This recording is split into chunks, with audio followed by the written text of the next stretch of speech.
Alleluia, Alleluia, Alleluia, Alleluia.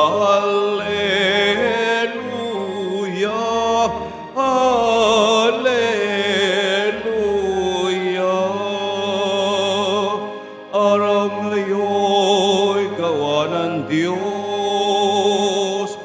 magdiwang tayo ng lubos, purihin ang manunubos.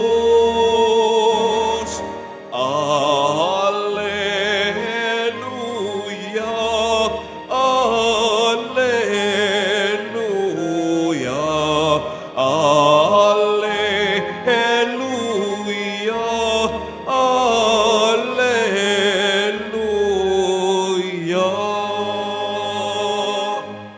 Sumainyo ang Panginoon. At sumayo rin. Ang mabuting balita ng Panginoon ayon kay San Mateo. Papuri sa iyo, Panginoon.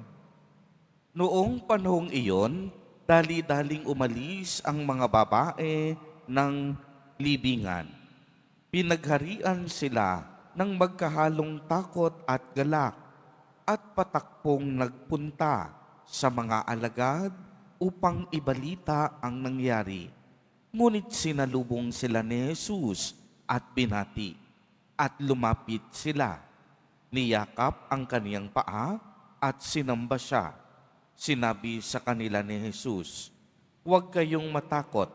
Humayo kayo at sabihin sa mga kapatid ko na pumunta sila sa Galilea at makikita nila ako roon."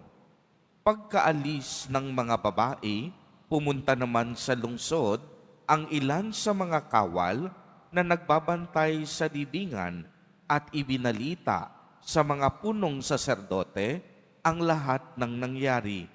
Nagtipon-tipon ang mga ito at matapos makipagpulong sa matatanda ng bayan, sinuhulan ng malaki ang mga kawal at inutusan sila na ganito ang ipamalita.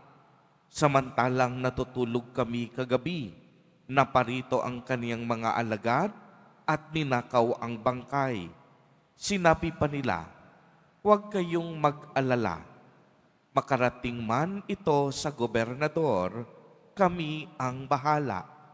Tinanggap ng mga bantay ang salapi at ginawa ang bilin sa kanila.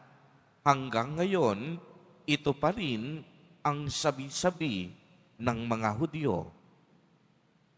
Ang mabuting balita ng Panginoon. Pinupuri ka namin, Panginoong Jesucristo. Magsiupo muna ang lahat. Tunay nga pong ang liwanag ni Kristo na muling nabuhay ang nanaig at ang liwanag na ito ng pagkabuhay ang hinintay sa napakatagal na panahon mula pa sa unang pagkakalikha sa tao. Sa puntong ito, tayo ay patuloy na nagninilay sa kalooban ng Ama para kay Hesukristo. Ang ating mahal na Poong Hesus Nazareno ay muling nabuhay. Sa pagkabuhay niya, muling nagliwanag at nabigyan ng pag-asa ang mundo. Sa pagliwanag ng mundo ay napapaloob dito ang kabutihan, pag-ibig at pag-asa na patuloy na ipinadadama ng Diyos sa ating lahat. Ang biyaya ng muling pagkabuhay ay naganap sa pagiging tao ni Jesus Nazareno. Ang pag-asa ay ibinigay ng Diyos sa atin upang ganap nating maunawaan na siya ay patuloy at walang hanggang mananatili sa atin.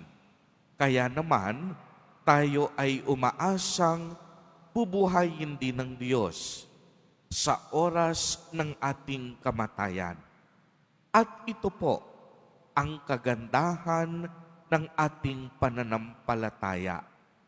tayo ay umaasa na hindi lahat ay natatapos sa kamatayan.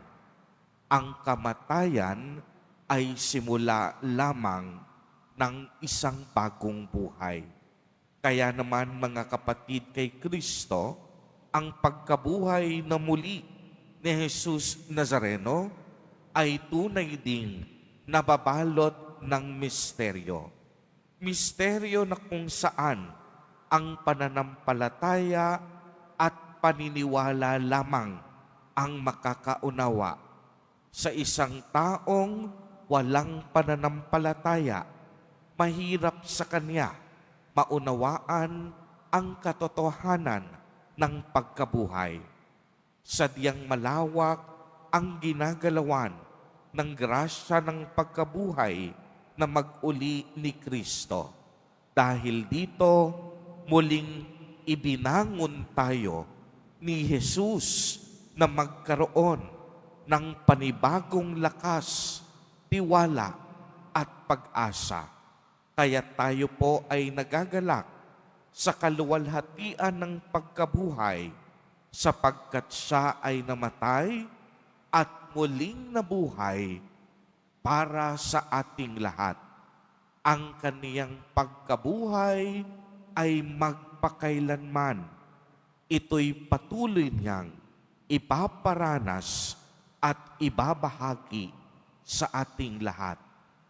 Mga kapatid kay Kristo, tayo pong lahat ay may kanya-kanyang karanasan sa buhay. Karanasan na binabalot ng pait, pasakit at dilim.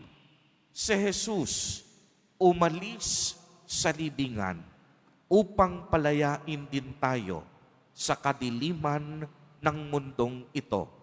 Sa puntong ito, hilingin natin na naway makayanan din nating lisanin ang bawat pait, pasakit sa ating buhay at naway ang lakas ng loob ang maghari sa ating puso. Naway bigyan tayo ng biyaya na lisanin ang mga pasakit at dilim ng nakaraan upang sa gayon ay maharap natin ang ating buhay na may bagong pag-asa. Tayo pong lahat ay lilisan din sa mundong ito. Tayong lahat sa takdang panahon ay mawawala din sa lupa. Kagaya ni Jesus Nazareno, binigyan niya ng malalim na saysay ang pagparito niya sa lupa. Tayo rin, binibigyan o pinapaalalahanan at hinahamon na bigyang saysay din ang ating buhay habang tayo ay nasa lupa. Kaya bilang tugon sa mapagmahal na biyaya ng Diyos, tumugon tayo sa muling pagkabuhay ni Jesus Nazareno. Taglay ang kabutihan at pagmamahal sa ating puso. Amen. Purihin at dakilain natin ang ating Panginoon, si Jesus Nazareno, na muling nabuhay. Palakpakan natin ang Diyos na banal.